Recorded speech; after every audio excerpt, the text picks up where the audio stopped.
Well, baie dankie meneer Steyn, ons waardeer dit. Now, of course, the Formula One season made its return back to the track this weekend, giving us our first Ferrari victory since 2015. While over in Super Rugby, the Stormers and the Sharks continued in their winning ways in round 5 of the tournament.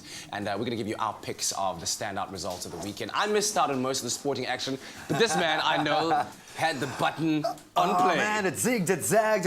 Let's start with Super Rugby, and I think the South African franchise is making a bit of a meal of it this weekend. Most notably the Stormers. They really had to work for that win over the Sunwolves in Singapore. We've seen the Sunwolves show a massively improved outfit, lots of attacking power, and actually dominating that first half. And the stats kind of tell the tale here, where I think we expected to see a few penalties, and the game got very loose at a stage. Stormers conceding 5, Sunwolves 10 penalties, which ultimately I think was their downfall.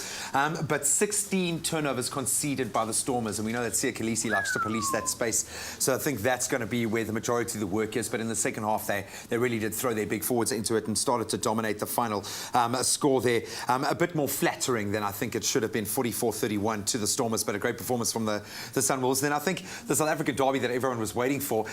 Lots of standout individual performances with the Sharks meeting up with the Cheetahs, but both teams not quite gelling. I think a lot of pressure on young Bosch's shoulders. Mvovo there, a beautiful little dummy to run in one of their tries, but the Sharks had to rely on individual performances from the likes of Jean-Luc Duplessis, who really did batter it up there. But Bosch getting 18 points, but they had to move into all sorts of unconventional positions to keep him out of the firing line for, and you really don't want like a number 10 policing a breakdown there, and that's exactly case in point. There were all sorts of defensive channels left wide open because I think they were trying to keep him out of harm's way. Yeah. So his defense is something that they're going to have to really beef up there.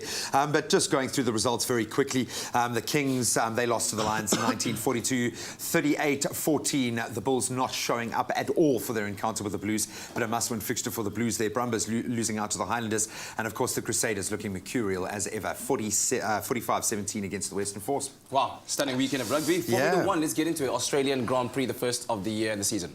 Finally, Ferrari are back in the mix. Sebastian Vettel and Lewis Hamilton have dominated. I think 6 out of the last 7 championships have gone their way, bar Nico Rosberg's championship last year. This is Ferrari's first win in the hybrid season, in the phase of Formula One. Sebastian Vettel coming in 10 seconds ahead of his Mercedes rival Lewis Hamilton. Bottas coming in 3rd, but I think the real tip your hat moment has to go to Ferrari's pit crew. Lots was said about how many stops there were going to be. Most of the teams opting for a 2-stop strategy, moving on to those softer tyres, which Hamilton really battled on.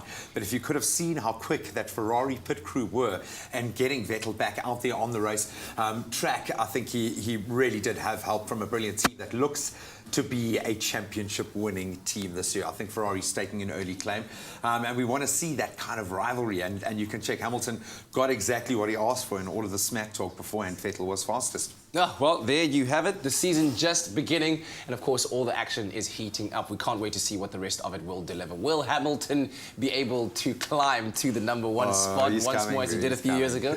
We'll have a look at that. We'll see about that a bit later on. All right, right now let's have a look at what you can expect on your Feel Good Breakfast show this Monday.